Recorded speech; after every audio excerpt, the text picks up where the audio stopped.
Okay, I'm going to do an update on my home construction. We finally moved in. So it's been 2 years. 2 years worth of stress, aggravations.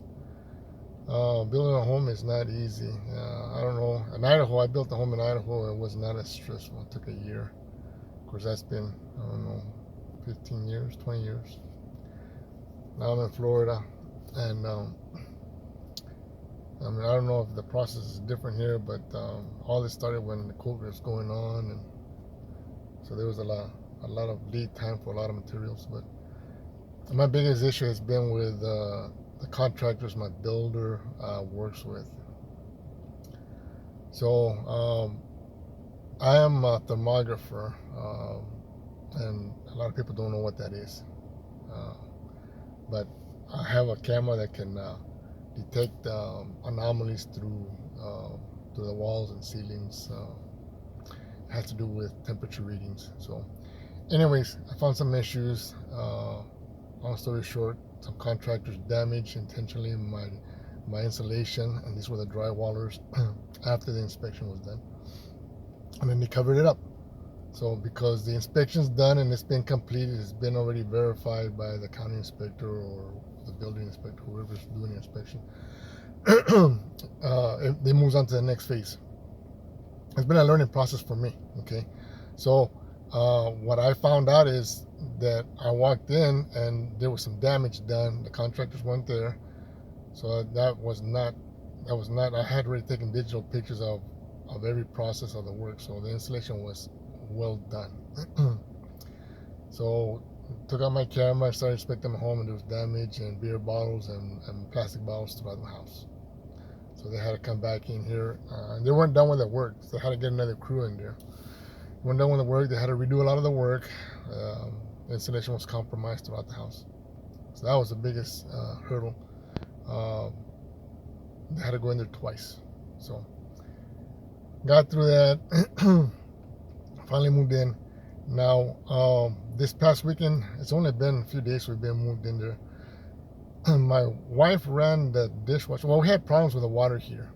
Come to find out that the water heater was installed. I guess they put an 80-gallon tank in there, and they put the wiring for a 50-gallon tank.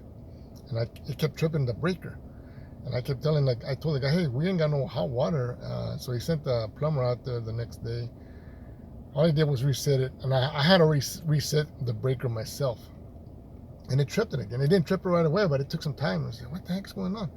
So it tripped it. So for over the weekend, for I want to say 2 days, we were taking cold showers. So until Monday come around, Tuesday, and then they got the guy out there, and he left before I got there, and it tripped again. So he didn't fix the problem. He just thought that, well, okay, I just reset it. The customer doesn't know any better. Well, I had already told my builder, I've already reset it. I've adjusted the thermostat on both elements, and it's not the problem. Something's wrong with this heater because it keeps tripping it at its own time. So come to find out that they underrated the wiring for that tank. Now this came after a couple of days afterwards. Now the next issue we had was the dishwasher busted, the line broke where it connects to the dishwasher, and it caused a flood in the kitchen. It's the first time we were using the dishwasher. So this was the middle of the night. My wife woke me up and said, we got water all over the kitchen, and I wound up shutting it off. I knew where to shut it off, but I spent about an hour trying to clean it up. So I soaked up about maybe 4 gallons of water. And obviously, it's underneath the counter. So cleaned it as best we could. We live in a dead zone, so I couldn't get a hold of anybody till the next day. Text my superintendent and told him, hey man, we got problems out here. Better get the plumber out here and yada. So they contacted me first thing the next morning. Got the plumbers out there, got the electricians out there for the water heater. Come to find out that the plumbers used a part of they used a hose that was substandard. They should have been using the braided hose, but because the way my kitchen set up, the hose was too short. They came with the dishwasher. So they rigged up a different type of hose, used a different type of clamp or connector that was substandard, and that had been known to fail. Well, it failed. Caused a lot of water on my floor there, and not to mention I'm concerned about the cabinets, the drywall. So the tile, I mean, the tile will dry. I'm not worried about the tile, but we picked them as best we could. They got out there, they figured out what was wrong. He explained to me. I came to work, so but he told me that the contractor made a decision to just use what he had on hand. Now, because we live in a dead zone, he couldn't contact the superintendent at the time, so he made a decision just to put that in there instead of having to go out and get a braided hose long enough to connect to the water line. So that caused that event. So obviously I told him, I'm going to go back there and I'm going to scan that area. Well, because we cleaned it up well, and my wife was there during the whole process. They checked the back of the water, the dishwasher behind the cabinets, and they said, well, the wall's dry. But we had water gushing everywhere, and I'm like, well, I don't think the wall would be completely avoided when all that water was coming out of the dishwasher. Because when I got up, the dishwasher was still running, and I had to shut off the water, and somewhere along the line it tripped the breaker later on. So I kind of had my doubts, even though they told my wife, well, it's dry, you can take pictures, you can feel the wall. Well, the walls had already sucked up the water, the drywall. And I had told my superintendent, I'm going to break out my camera. It just didn't seem right that the whole wall got avoided by the water spray. So obviously, I got documentation, took the pictures, spent the following morning and sent them my report. I sent them my report and told them, look, this is damaged already. The drywall's damaged. Just because you didn't feel it, it already sucked in the water, but it's been compromised. So the drywall has been already compromised. Now, there's two things with that drywall is it breaks up apart with moisture, with water. It starts breaking up. It becomes like paper. So it starts to warp and break apart, and whatever is on the wall supporting whatever's on that, like I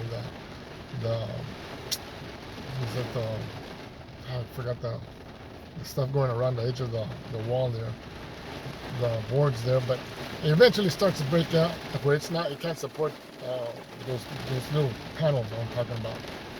And not to mention the possibility of mold starting. Now everything's going to be behind the dishwasher, so I guess their attitude is, if you don't see it, you don't think about it, don't worry about it. Well, I worry about my family's health. That's something I will not compromise.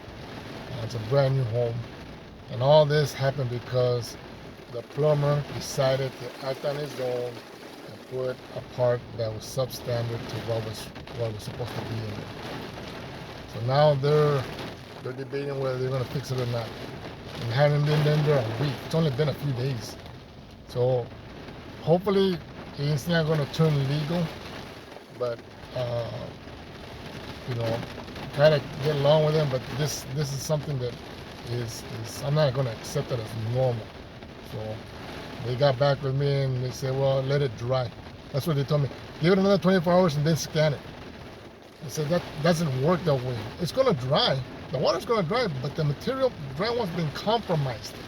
It's damaged already. It's not going to get better. It's going to get worse. That's my point. Once the drywall starts getting wet, now the integrity of that drywall, the material is breaking down. And that's not to mention health concerns for the future. So keep that in mind when you're building a home. Hire a thermographer.